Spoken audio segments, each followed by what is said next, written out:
días, muy buenas noches, bienvenidos a Destino 2016. Esta es la segunda emisión de este programa que abre las puertas para el debate de profundidad, la discusión seria sobre este año electoral que acaba de comenzar. En nuestro programa anterior tuvimos una entrevista con los magistrados del Tribunal Supremo Electoral y a partir de hoy comenzamos a conversar con los actores de esta contienda.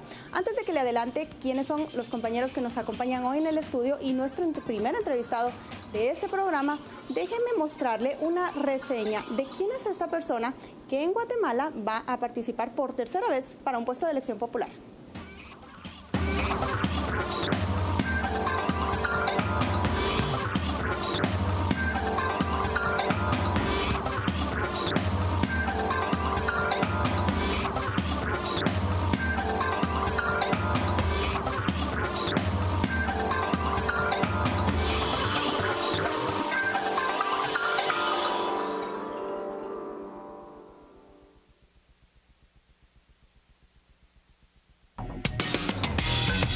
Roberto González Díaz Durán es el típico caso en el que su sobrenombre Canela supedita a su nombre. Mentalmente, si alguien quiere recordarse de él, solo basta decir Canela y su rostro aparece. González es economista con posgrado de la Universidad Católica de Chile en evaluación de proyectos. También se especializó en asuntos públicos en las universidades de Stanford, Northwestern Kellogg, Berkeley e INCAE. Roberto sobresalió en el deporte, especialmente en el tenis. En dobles fue campeón. Uno de sus sueños frustrados, no haber estudiado teología. Desde 1991, González comenzó una larga carrera en el sector público. Inició en Empagua como subgerente. Entre 1996 y 1998 se desempeñó como el primer gerente general de EMETRA y la Policía Municipal de Tránsito. De hecho, es uno de los fundadores de esos entes. También impulsó la primera fase del Transmetro, pero también tiene una X al fallar con el proyecto de los buses rojos llamados Tomates. A nivel gubernamental, en el periodo presidencial de Óscar Bercher, fue el ministro de Energía y Minas y presidente del INDE entre los años 2004 y 2005. Además, fue gerente de la presidencia y durante la crisis que provocó la tormenta Stan, fue el coordinador del Plan Nacional de Reconstrucción. En el 2011 estuvo a punto de dar la sorpresa a luchar por la alcaldía. Quedó a solo 5 puntos porcentuales de Álvaro Arzú, superando incluso a Alejandro Sinibaldi, quien tenía detrás la maquinaria del Partido Patriota. No hay duda, lo que le ayudó fue uno de los hitos en las campañas electorales por la alcaldía, el guacalazo.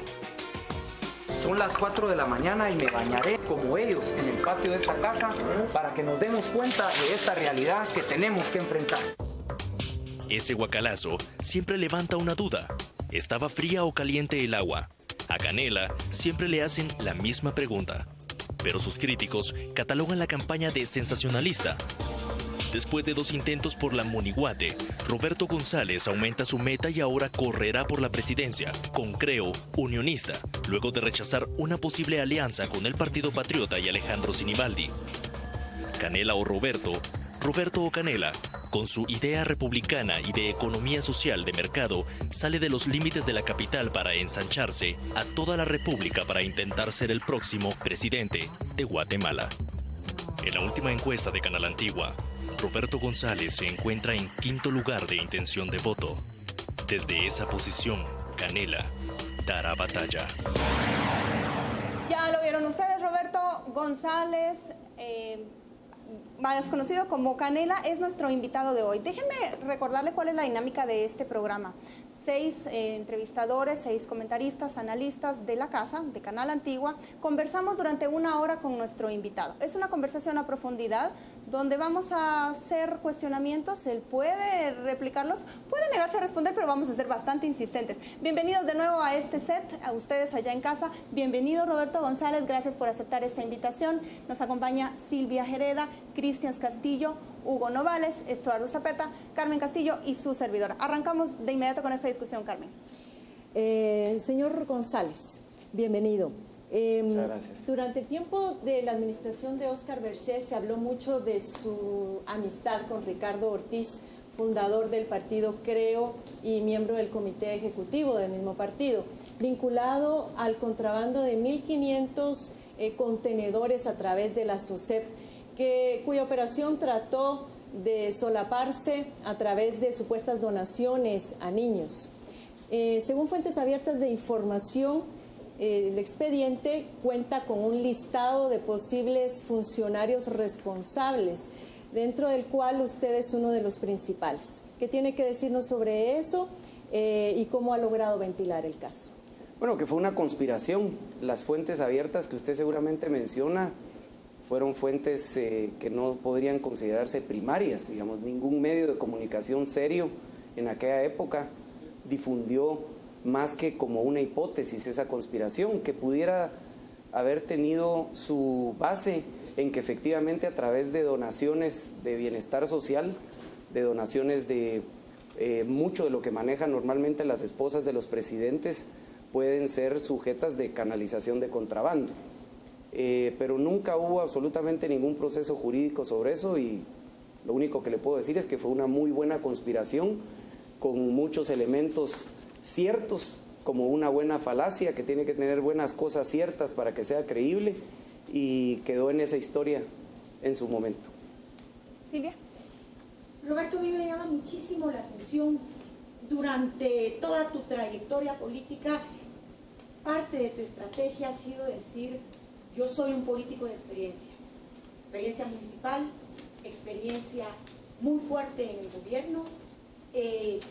Fue interesante verte correr como alcalde en la última contienda contra Álvaro Arzú. Fueron apenas 34,000 votos aproximadamente lo que te dejaron atrás, y superaste a Alejandro Sinibaldi, que tenía en ese momento una carrera multimillonaria, una propaganda. Con pocos recursos lograste cautivar. Todo parecía indicar que la alcaldía en este momento era para ti. Adicionalmente, durante estos años que estuviste compitiendo, fuiste un férreo opositor a Álvaro Arzú. Muchísimas veces hablaste de sus negocios municipales, de corrupción, de ineptitud, inclusive en el manejo de la capital. Rodolfo Noitze, quien hoy corre como tu vicepresidente, fue uno de los concejales más férreos y los opositores más grandes, que incluso tuvo varios encuentros muy cercanos de disputas con Álvaro Arzú. Hoy día tú has hecho una alianza con Arzú. Rodolfo Noitze es parte de este proyecto. Quiero que nos cuentes por qué se hace esta alianza, cómo Roberto González decide hacer el acercamiento con quien fue su contrincante de años. Bueno, Silvia, primero, hace más o menos 2 años tomé la decisión, y lo ventilé precisamente en este canal, de optar a la presidencia de la República. Yo creo que mis motivaciones eran fuertemente emocionales y muy parecidas a lo que siente seguramente hoy el guatemalteco, de estar harto, de estar absolutamente hastiado, no solo de ver los problemas que no se estaban resolviendo en el país, problemas mucho más serios que los que debiésemos nosotros identificar como los propios de los capitalinos, en temas de tráfico, en temas de basura, en temas de infraestructura. Los problemas de salud, de educación, seguridad y justicia, por ejemplo, son inmensamente más graves para el futuro. Y además empecé a apreciar que las opciones políticas que se vislumbraban no solo para el 2015, es decir, 2 años y medio atrás, sino que sobre todo para las del 2019, que tienen mucho que ver con el desempeño que tengan en estas elecciones, eran prácticamente una política de negocio, una política de corrupción, que se basa en una fórmula muy simple: llega al poder, si se puede en el legislativo, haz millones, haz publicidad, esa publicidad se traduce en esas encuestas que pasaron en el informe anterior a este programa, y te colocas de líder ya listo para poder asumir el poder y volver a entrar a este círculo, a mi juicio, vicioso en el que se ha convertido la política.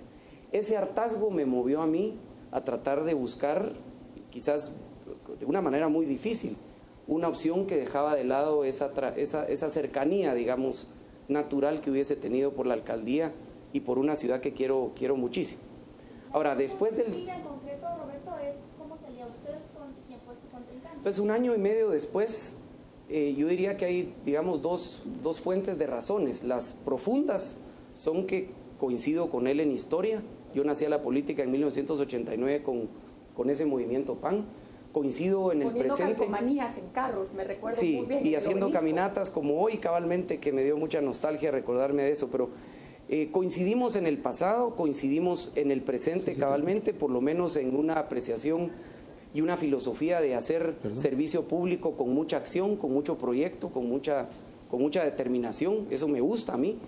Y también coincidimos en el futuro, en esto que yo estaba compartiendo. ¿Y cómo rompes, Canela, tus diferencias con Álvaro Arzú? ¿Cómo se concilia? Mira, fui muy cauto en las dos campañas. Yo te digo, jamás planteé una competencia de enemistad y de rivalidad.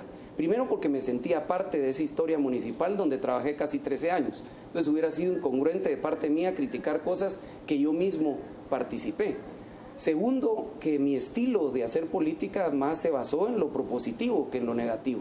De hecho, cerraba todos mis anuncios diciendo hay cosas buenas que deben continuar, pero los problemas de fondo les vamos a entrar de esta forma. Y ya la parte pragmática, fuera de la idealista, digamos, de la sentimental que uno lo mueve al final de cuentas en esto, fue el entender que teníamos una opción. Presentábamos un candidato nuevo, desconocido, que seguramente no iba a tener mayores réditos electorales aquí en el 2015, mientras tener una opción muy fuerte electoralmente hablando. Y Rodolfo Noitze, ¿cómo concilia con Álvaro Arzú? Porque sabemos que ha sido muy férreo opositor de él desde como concejal. Sí. Ha sido uno de los concejales que más fuerte y que se ha encarado directamente con él. Y créeme que yo también lo fui en su momento. Yo fui concejal, estando Álvaro Arzú de vuelta después de ser presidente, fui concejal en el Consejo Municipal del 2004. Fui concejal quinto.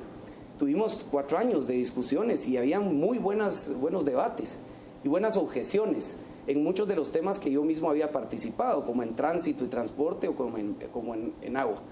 La verdad es que yo sí tuve un espacio importante de discusión, de plasmar mis ideas, y Chofo lo buscó, Rodolfo también lo buscó, y yo pienso que eso es parte de la democracia, cabalmente plantear objeciones en un cuerpo colegiado, y no llegar únicamente o a levantar la mano o escuchar y ahí sí que tomar café y un sanguchito, cobrar su dieta y regresarse. O sea, creíamos nosotros que deberíamos manifestar nuestras ideas y así lo hizo de una manera también muy respetuosa. Roberto, queremos conversar con usted sobre su pasado, su presente y su propuesta, pero Hugo nomás tiene otra pregunta que hacerle con respecto de su trayectoria como funcionario y también como político. Bueno, efectivamente, uno de los grandes focos de conflictividad, tanto en el último gobierno como en el anterior, ha sido la gestión de la minería y la gestión de las hidroeléctricas. Hay una buena parte de la población que de hecho ha manifestado ya un rechazo a la actividad minera, un rechazo incluso a la actividad hidroeléctrica con todas las ventajas que pueda tener, y esto pues ha derivado en focos de ingobernabilidad. Usted fue ministro de Energía y Minas durante la gestión de Berger. ¿Qué nos puede hablar sobre lo que se hizo en ese momento, que pudo haber sido bueno, que pudo haber sido malo, y qué nos puede comentar sobre lo que tendría que hacerse a partir de los próximos años? Bueno, yo diría que yo arranco cabalmente con esta ola, digamos, de rechazo a la minería de cielo abierto, que se llama, y sobre todo de metales, que tiene su connotación de oro desde hace muchas décadas.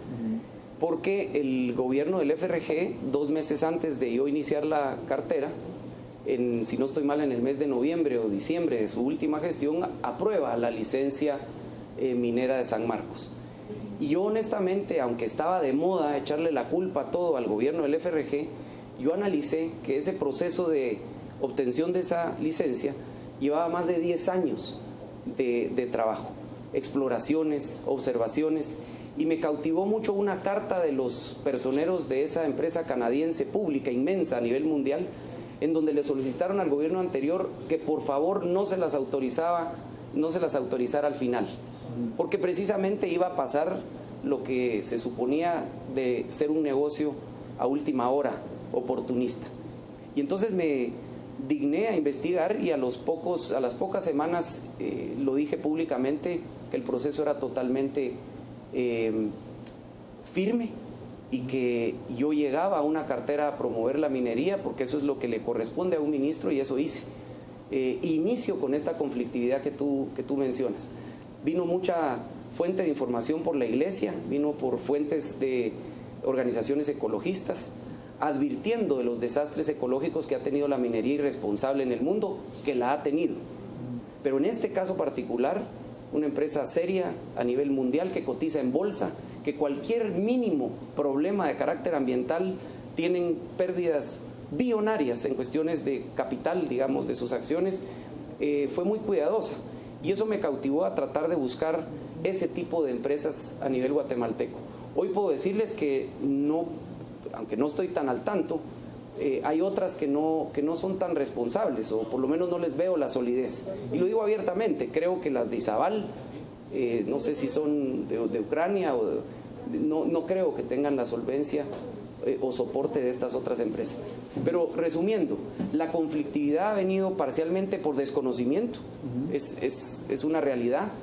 Por ejemplo, el famoso cianuro, en un hospital hay más posibilidades de tener problemas relacionados con el mismo cianuro que muchas veces en procesos que ya la tecnología, la civilización nos ha dado para poder mitigar de una manera responsable. Roberto, yo te quisiera preguntar en ese sentido, hoy día los grupos de conflictividad social muchísimos surgen a raíz de proyectos mineros, de proyectos hidroeléctricos. Si tú fueras presidente, ¿apoyarías estos proyectos y cómo harías para que estas poblaciones no se vean afectados por estos grupos que hoy día no solo tienen financiamiento internacional, sino que muchísimo poder? Sí, mira, definitivamente la ley, y como ha venido siendo, digamos, los últimos 8 años o 10 años prácticamente cuando yo estuve en esa cartera, hoy la regulación tiene que ser mucho más proactiva. Yo modificaría no solo el tema de regalías, sino que el tema de las inversiones directas en las comunidades, con un radio, digamos, de 100 kilómetros alrededor, por mencionar un dato concreto, deben haber inversiones concretas que la gente observe, tanto para hidroeléctricas como para el sector minero. Si uno no invierte en la comunidad, coadyuvando a que de alguna manera vean la ventaja del desarrollo y que no simplemente estén viendo, bueno, esto se va al fondo común, nadie sabe dónde se van las regalías, dónde se va, y nosotros seguimos en una pobreza, eso tiene que cambiarse. Pretender seguir igual, pretender reprimiendo, digamos, esas manifestaciones sociales no nos va a conducir a ningún lado. Yo pienso que la regulación tiene que cambiar ahí, al igual que el tema de regalías. Recordemos que la ley de minería fue suscrita a principios de los 90, donde los precios de los metales y los productos mineros eran bajísimos. Se trataba de hacer, mire, casi que venga aquí de gratis y venga a poner un proyecto y genere inversión. Pero esto cambió y yo siento que no fuimos sagaces como país para negociar bien esas proyecciones de futuro. Por ejemplo, Colombia, México, Brasil, por ejemplo, por mencionar algunos, no digamos los chilenos, son muy buenos negociadores internacionales. O sea, en la medida en que va subiendo los precios de nuestro capital, que es nuestro mineral, va también ganando el país. Ahora, Roberto mencionó... Tenemos que mandar a corte, pero vamos a retomar este tema. También queremos hablar con usted sobre su financiamiento. Sobre los proyectos que usted ha emprendido, también las alianzas que le han propuesto. Estamos en Destino 2016. Este es el segundo programa que inauguramos en esta contienda electoral. Roberto González nos acompaña en este set. El hashtag, la etiqueta para participar en la discusión es Destino 2016. Volvemos en un momento con otro bloque.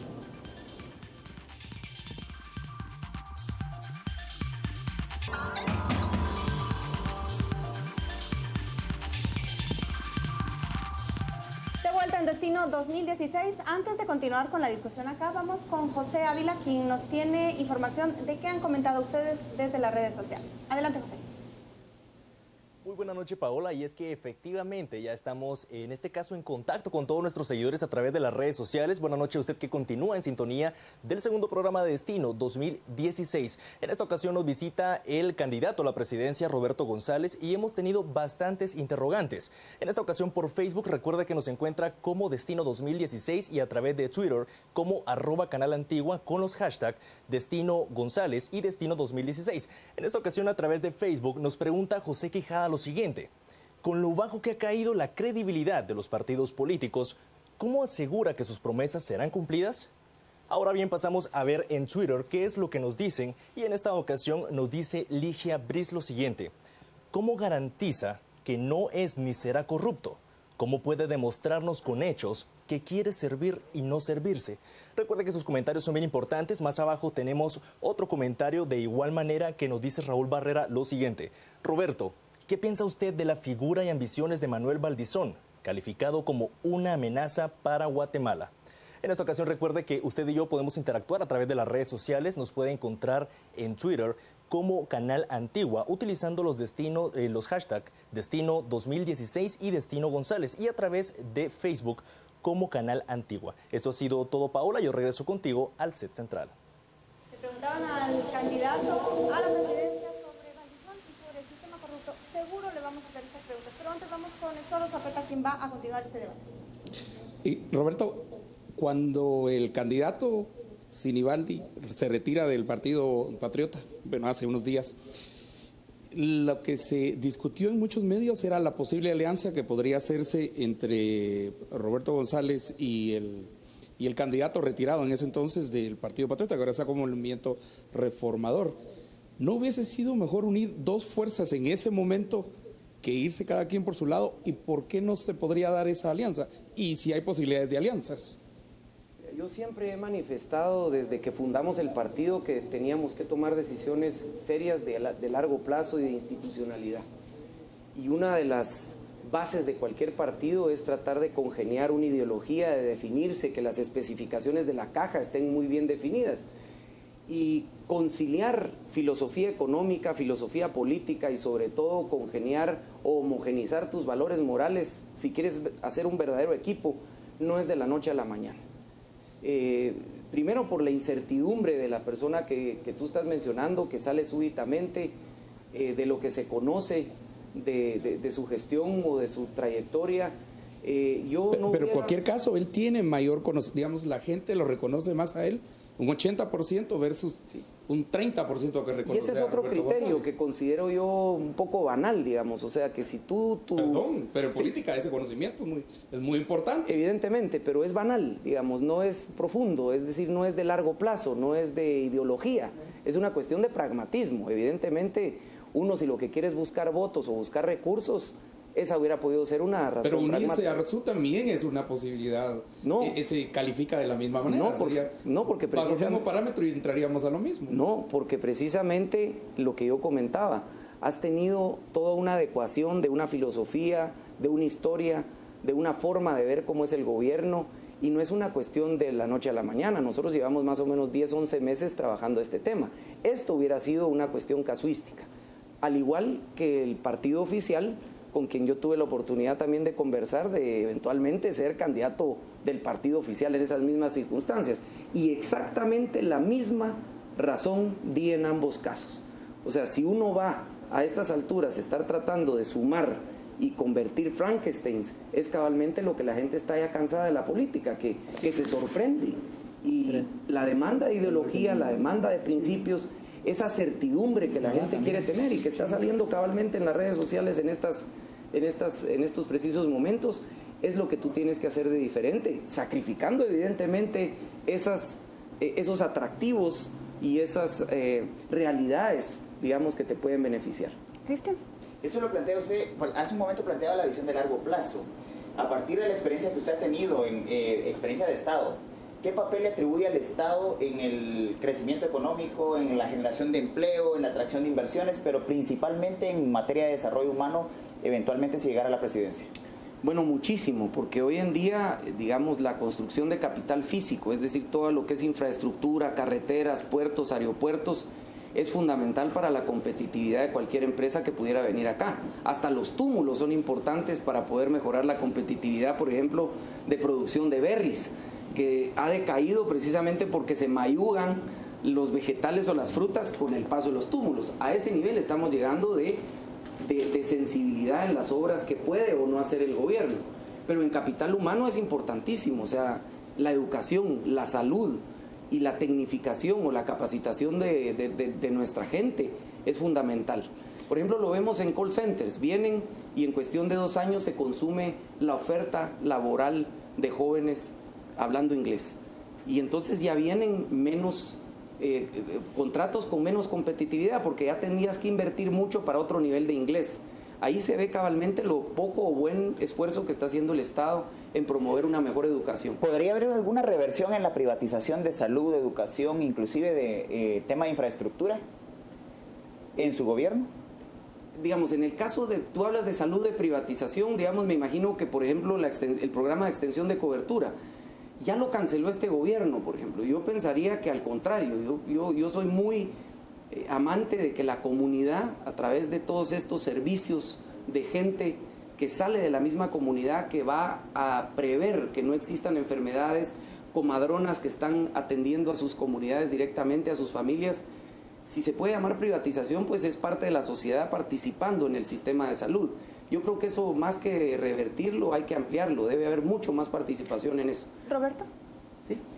¿Quién financia su campaña? Se ha escuchado que desde hace ya un tiempo usted tiene apoyo del sector azucarero, de una empresa de embotelladora de bebidas gaseosas.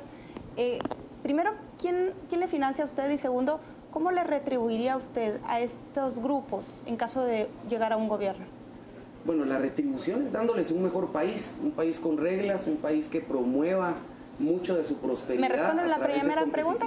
¿Primero? La primera, tenemos muchos empresarios también relacionados con bebidas. Tenemos a Álvaro Castillo, tenemos a Alfredo Vila, que son ambos azucareros, han sido aportadores de nuestro partido. Está Rodolfo Noitz, está Richard Lía Bularach, está Bobby Hueso, está Antonio Zelaya Andrade. Están muchísimos, los hemos puesto en nuestra elección pasada, pusimos cerca de 40 personas, entre ellos los que estoy mencionando, que he intentado que se empiece a convertir en una cultura de no temor a poder decir estamos aportando en un proyecto que tiene estas características y tiene estos valores sin necesidad de estar comprando debajo de la mesa algún favor futuro.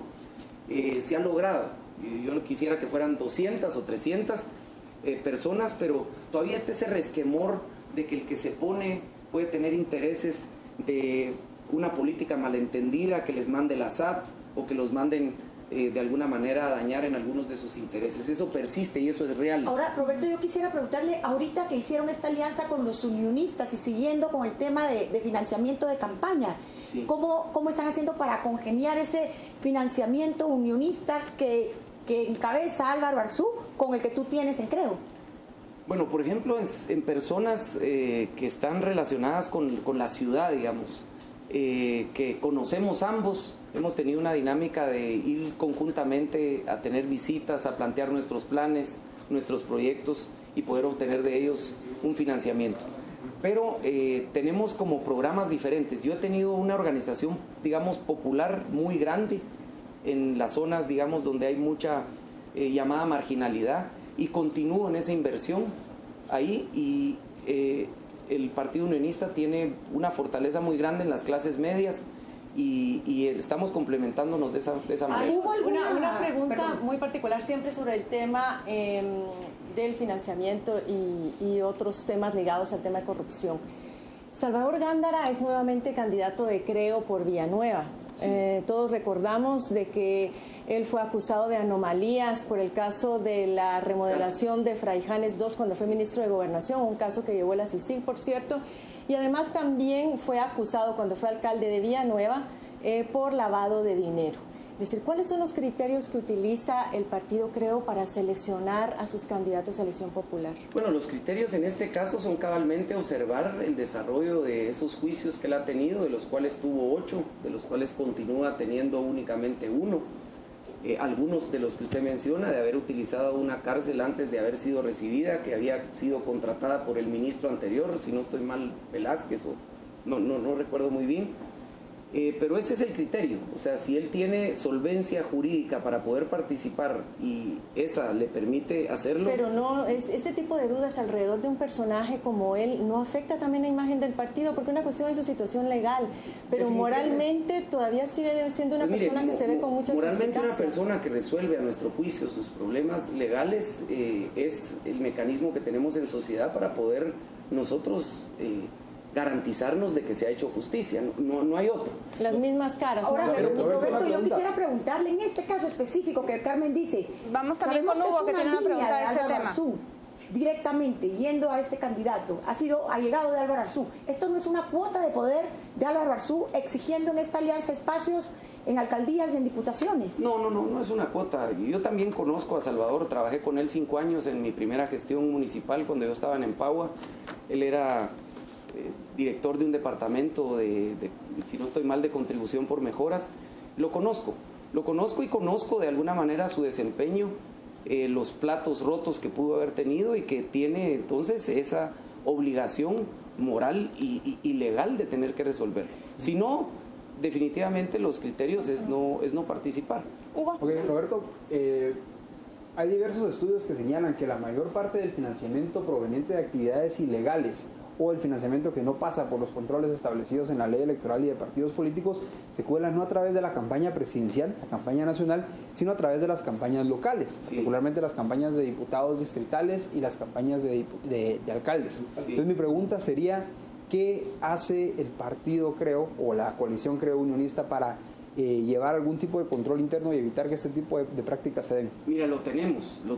Por ejemplo, hace más o menos un año nosotros tomamos la decisión de un secretario departamental, varios secretarios departamentales ha sido público, uno en Jutiapa y el otro en San Marcos, que han sido separados del partido.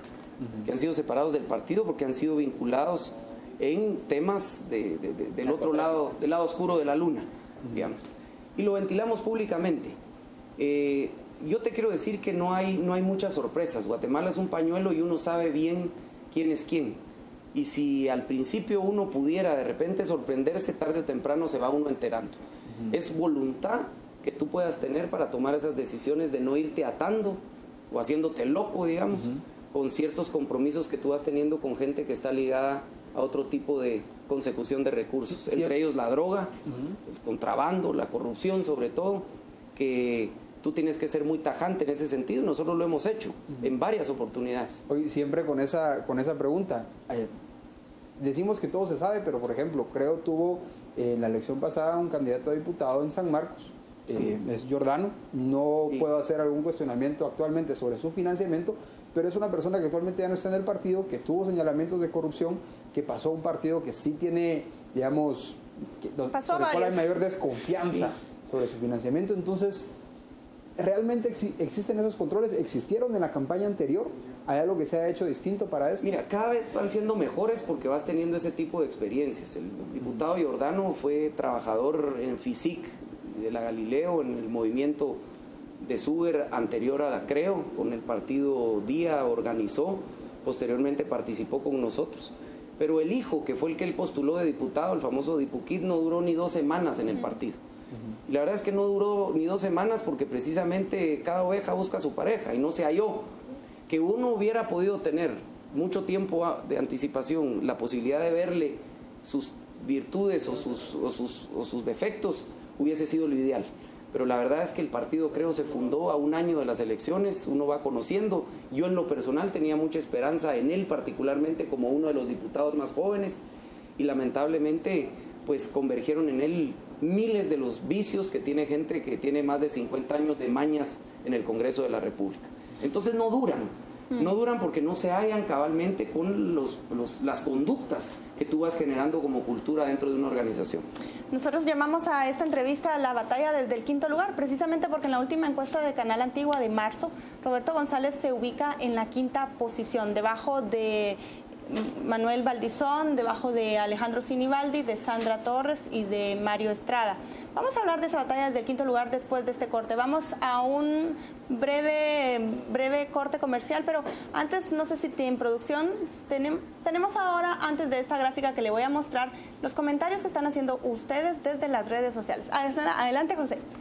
Hola, ¿qué tal, Paola? Y es que efectivamente hemos recibido bastante interacción por parte de los seguidores a través de Twitter. En esta ocasión nos indicaban lo siguiente. Cristian Guerra nos comenta: ¿qué lo diferencia del resto de contrincantes que están detrás en esta ocasión pues de la contienda electoral, que sería Sandra Torres y Manuel Valdizón? ¿Cuál es la diferencia? ¿Qué es lo que él haría diferente para no pues estar en el mismo lugar? Ahora bien, también nos pregunta, palabras claras, nos dice: ¿a través de qué manera lo hará? Se refiere a la generación de empleos. Propuestas claras y reales son las que quiere escuchar el pueblo.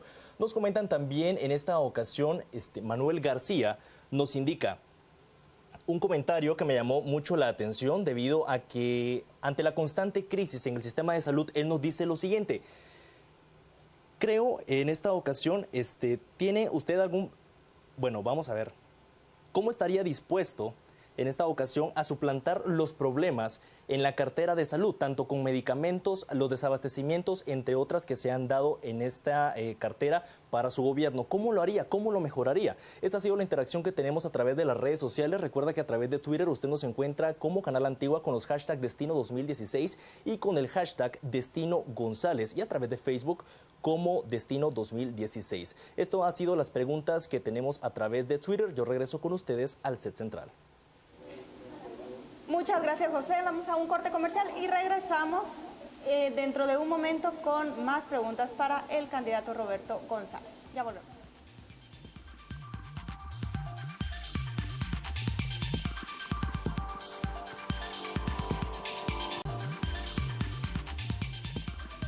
Gracias por continuar en este Destino 2016. Conversamos con Roberto González Canela, candidato a la presidencia por el partido Creo y Unionista. Estuardo Zapeta, tú pasas con la siguiente pregunta.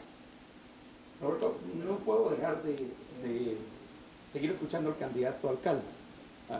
Y yo creo que en todo caso quisiéramos escuchar al candidato a presidente. Y posiblemente los temas que hemos tratado son de nivel de alcaldía, ¿verdad? Y estás pegado a un alcalde también, al señor Arzú. Pero a nivel de presidente y a nivel de presidencia, uno de los grandes temas hoy es desde cambios constitucionales hasta suspensión de las elecciones en 2016. Principiamos por cambios constitucionales. ¿Apoyaría, creo, cambios constitucionales? ¿Cuáles? ¿O solo cambios a leyes? ¿Y cuáles? ¿O nos mantenemos como estamos y seguimos elecciones 2016? No, nosotros hemos manifestado que por lo menos, menciono al menos dos claves que nosotros consideramos a nivel constitucional. Y es que estamos pretendiendo impulsar que el Congreso de la República no sea electo en el mismo momento en que tú eliges al presidente de la República. Alternabilidad. No solo, sí, de alguna manera alternabilidad, pero que la población vaya y se enfrente a una urna muy consciente con lo que está contratando es un diputado. Y eso hace que se salga de esta como estela de la lancha presidencial que nosotros tenemos aquí por cultura, y que haya mucho más conciencia de parte de la demanda, digamos, de enfrentar a una política, digamos, en este caso legislativa, que tiene que votar. Ese es un cambio para nosotros fundamental. Y el segundo es que las listas de partido por diputados, tú puedas escoger al diputado que haya representado de mejor forma tus intereses, tus expectativas con respecto a su rendimiento en el Congreso. ¿Y asamblea? Y que no ahora, como es ahora, que tú tienes que votar por la lista completa y entra el que puso el dinero, el que tiene el cable o el que tiene las redes porque las conoce desde hace muchos años. Y después viene buena gente que no tiene la más mínima probabilidad de entrar. Necesitamos Asamblea Nacional Constituyente. Sí. Bueno. ¿Apoyarían ustedes una Asamblea Nacional Constituyente? Mira, por supuesto, pero con la salvedad de entender las coyunturas. Por ejemplo, cuando tú empiezas a ver, y valga el tema de las amenazas de algunos candidatos mesiánicos, digamos, que pretenderían buscar una reforma a la Constitución para eternizarse, ese tipo de factores uno los analiza con responsabilidad. Entonces no puede aislar uno un cambio que uno impulsa a nivel constitucional a través de una asamblea sin un contexto político que uno tiene que analizar para ver si uno lo decide o no. Relacionado con este tema, Roberto, Guatemala tiene uno de los índices de participación más altos de América Latina. O sea, la gente va a votar constantemente cada 4 años. Sin embargo, el desencanto con las opciones políticas, el ver que voy a votar cada 4 años, pero las cosas no cambian, ha motivado incluso a que se desarrollen movimientos hoy por hoy que están llamando al voto nulo o que están llamando a la abstención. Y uno de nuestros televidentes nos hacía la pregunta a través de Twitter: ¿por qué alguien votaría? Primero, porque alguien iría a votar, y segundo, porque alguien votaría por Roberto González. Y esa era alguien que decía, no tengo candidato. Bueno, muchísimas gracias. Yo pienso que efectivamente, y sobre todo en las áreas urbanas hoy en día, donde 7.5, casi 8 personas de cada 10 en las elecciones pasadas votaron patriota, que eso dicen las estadísticas. 8 de cada 10 personas, seguramente de los que ven este programa de profundidad en clases medias, votó patriota. El sentimiento hoy es absolutamente natural en cuanto a que siente ira, siente frustración, se sintió estafado. A diferencia del gobierno anterior, donde muchos de ellos, o el porcentaje era mucho menor, se criticaba a un gobierno que no correspondía, digamos, a las expectativas de una gran población de clase media. Pero hoy no.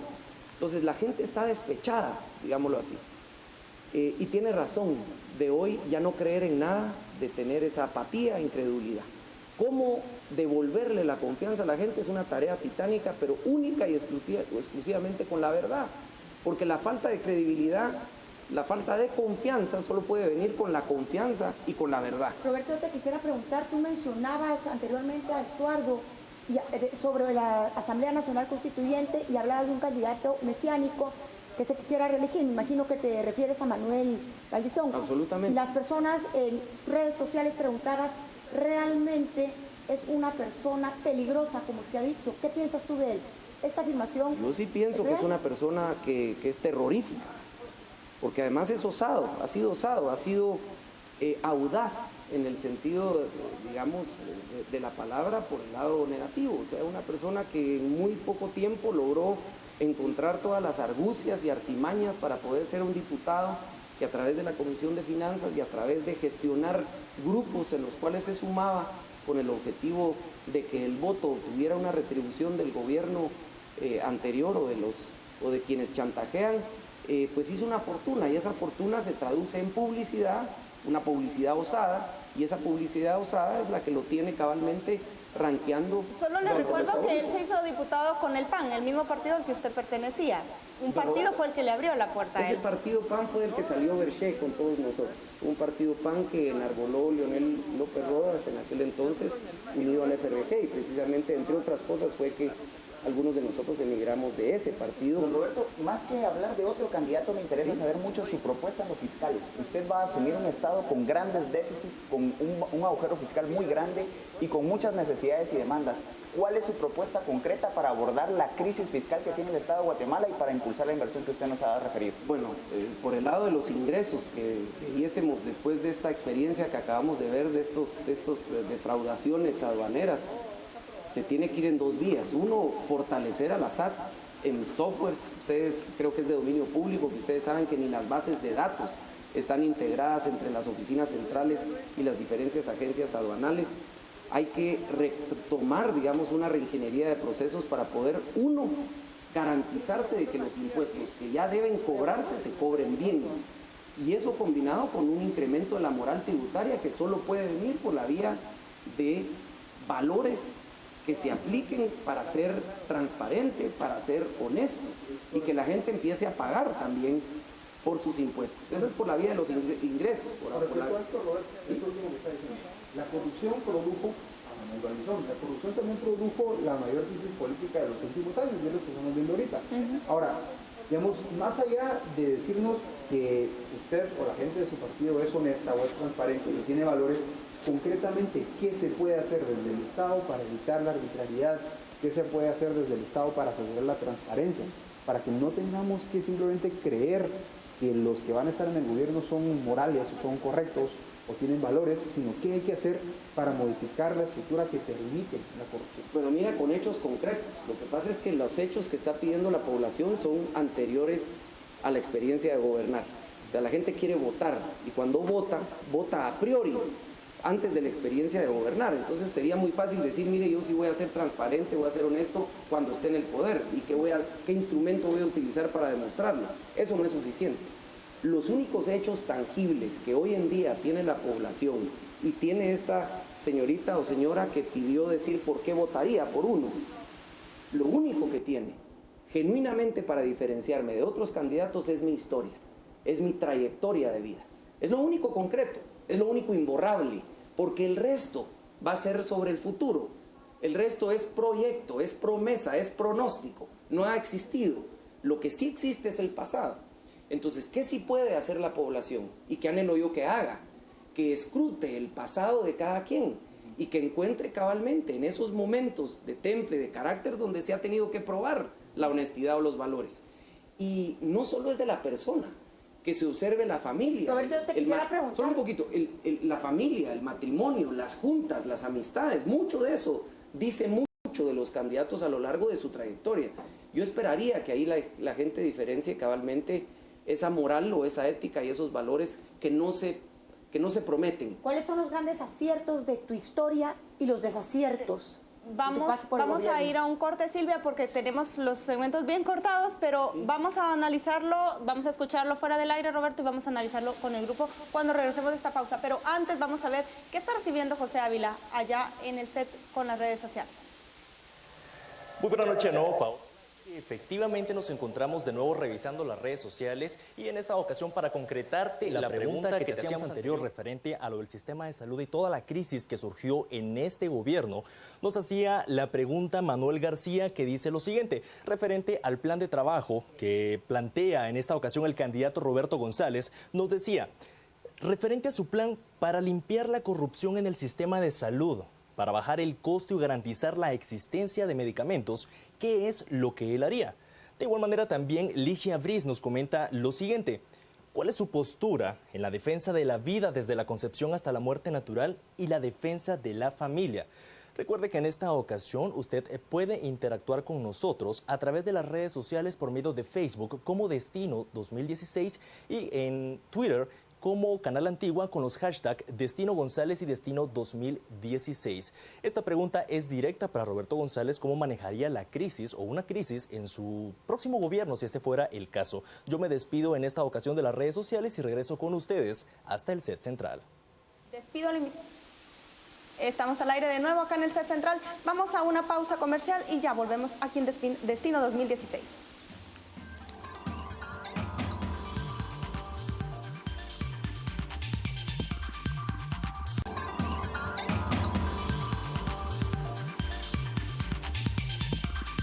Destino 2016, Roberto González Canela, candidato a la presidencia por el partido Creo y Unionista, está en este set respondiendo varias de las interrogantes que tienen ustedes y nosotros acá. Carmen, ¿tú vas con el siguiente? Sí, hablando sobre uno de los temas que más preocupa a la población guatemalteca en este momento, que es el precio de la canasta básica y cómo trasladar a todas esas personas que están en la informalidad a justamente tener trabajos formales en la economía. ¿Cuál es su propuesta?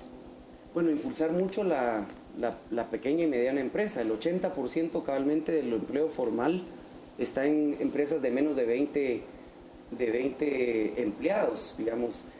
Tenemos que impulsarla mucho con tecnificación, con competitividad específica para ellos, para que hagan mejores negocios, que a la escala, digamos, de las inversiones que se pueden hacer utilizando la materia prima agrícola, darle un valor agregado. Solo doy un ejemplo, única y exclusivamente modificando el empaque hoy de ejote que se está exportando y empacarlo directamente para el supermercado, se tiene un 30-40% más valor. La cosa es optimizar el crédito para que haya tecnología y que puedan tener ese tipo de saltos en ingresos para generar mayor empleo cabalmente en la microempresa. Por supuesto, el tema rural, de la canasta básica, digamos, del progreso rural, viene, yo diría que por un proceso en donde se apoya mucho a través de la semilla mejorada, el suelo a través de un buen fertilizante, no como ahora que se da el mismo fertilizante a todo el país, sistemas de riego importantes, pero tal vez lo más novedoso de esto, porque no es lo que acabo de decir, ya existe. Sistemas de riego sin tierra, el tema de la tierra y el desarrollo rural va a haber que abordarlo también. Hay definidos ya cerca, en la Gexporta hay definidos más o menos 9 o 10 reservorios importantes para áreas estratégicas en Baja Verapaz. Por ejemplo, hay grandes potenciales con infraestructura que se puede hacer de riego. Pero tal vez, como es un tema de este proceso del suelo, de la siembra, de tecnificación de la siembra para que puedan sembrar mejor, o sea, la gente sigue haciéndolo por tradición, pero simplemente ayudando con los espacios de la milpa, por ejemplo, para que se oxigene más, se tiene cerca de un 10-15% más de mazorca, digamos, y eso al final es producción. Pero tal vez aquí lo más importante es la solvencia del crédito.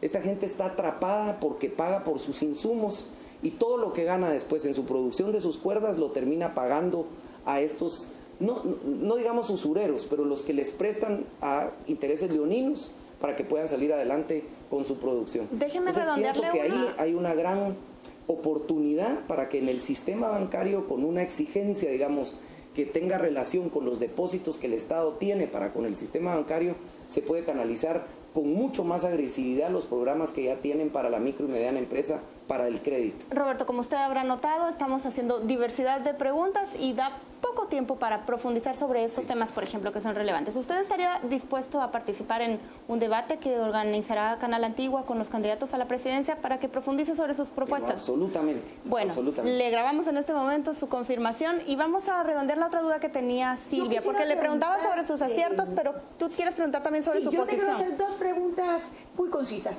Primero, dime cuáles son tus grandes aciertos y desaciertos, y luego, ¿cómo tú, que estás en el 5º lugar según las encuestas, participas hoy y te atreves a decir que voten por ti, que tienes la oportunidad de llegar? Matemáticamente, ¿cómo es posible que de un 2, 4% que te dan las encuestas puedas llegar a una segunda vuelta?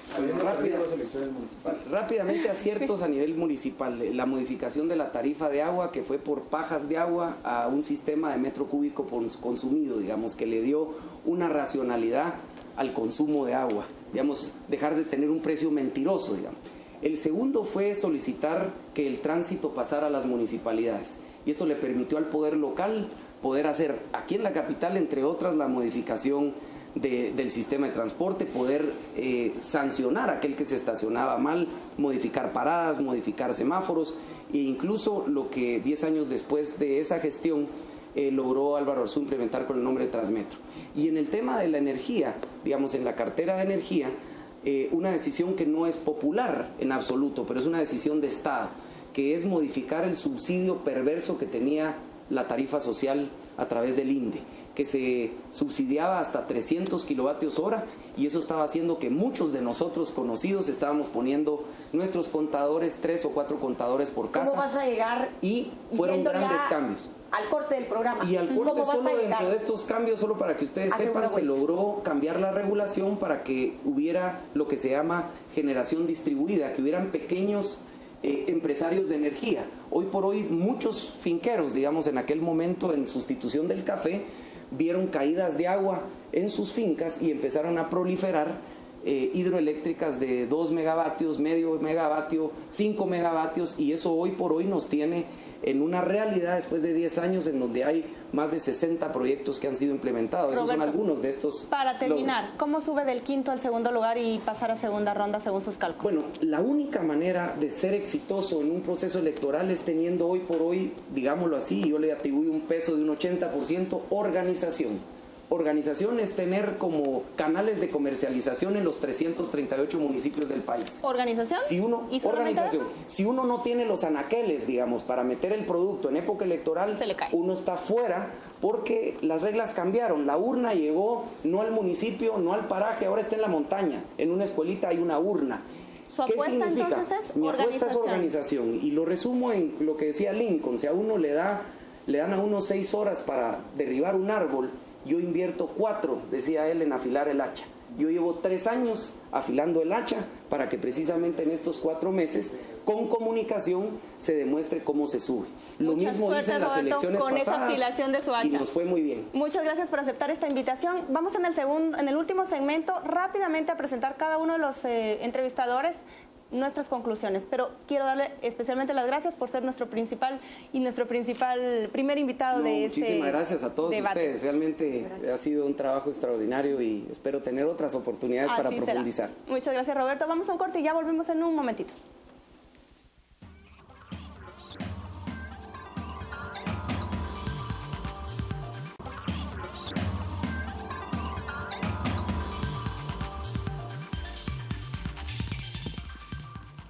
Queremos agradecer especialmente a ustedes que han participado de estas entrevistas, de estas preguntas que le hemos planteado a Roberto González. Gracias también a José Ávila, que nos ha comunicado los mensajes que ustedes nos enviaron a través de redes sociales. Somos tendencia en este momento con Destino 2016. Vamos rápidamente con las conclusiones. Hugo, ¿qué pensás? Evidentemente es un candidato carismático, cae bien, es un candidato que sabe demostrar la experiencia en gestión pública que tiene, pero me parece que le hace falta a Roberto González explicarle a la población por qué él es diferente a los demás candidatos que caen bien, los demás candidatos carismáticos y que demuestran experiencia.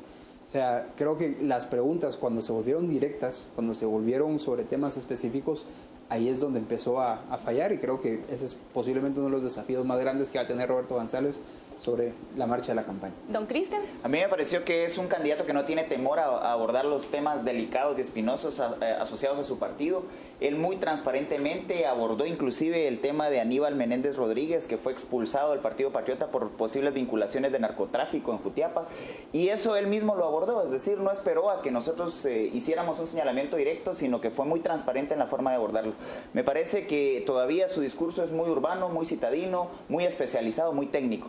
El gran reto que tendrá es bajar de ese nivel al diálogo popular, a poder plantear sus mismas ideas en lo local. Específicamente en el tema de Álvaro Arzú, creo que él logró resolver una cuestionante que todos teníamos, regresó a sus raíces, era parte de su equipo. Sin embargo, todavía me despierta mucha suspicacia el hecho de que tengan candidatos como Salvador Gándara con unos cuestionamientos terribles y que él diga no tiene ningún juicio. Aquí en Guatemala sabemos que la ley no funciona y que todos los candidatos tienen finiquito. Creo que es un tema que tendrá que observar y creo que debe de bajar a un discurso muchísimo más fácil de digerir, porque es muy técnico, no obstante, con una gran experiencia en gestión pública, es evidente que la tiene.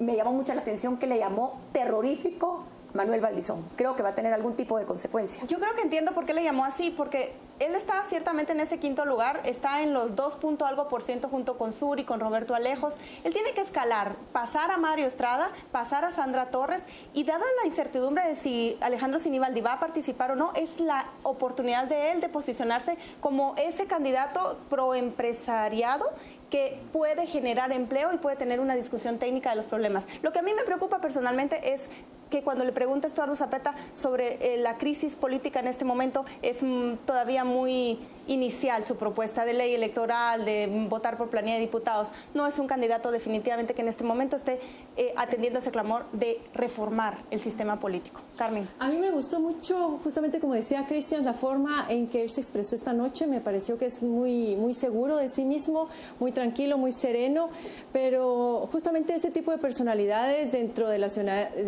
ciudadanía guatemalteca no tiende a pegar mucho, ¿verdad? Yo creo que no es el tipo de liderazgo que necesita ver el guatemalteco hoy por hoy. Recordemos que Creo se posicionó en tercer lugar en el Distrito Central, en el departamento de Guatemala y en Quetzaltenango en la elección pasada, captando mucho voto joven, pero fue la figura de Suger. Yo no sé si en el caso de Canela va a lograr justamente movilizar todo ese voto, habría que verlo, pero sí va a tener que hacer algunos cambios en su personalidad. Obviamente fue muy superficial en abordar algunos temas, pero el tiempo lo impide, ¿verdad? Pero lo vi muy bien. Yo sigo viendo al candidato alcalde y quiero insistir en eso porque yo creo que sí tiene que, como decía Cristian, ¿verdad? Tiene que también pasar a un discurso más generalizado con los mismos temas sin perder la profundidad, pero es una forma de comunicación.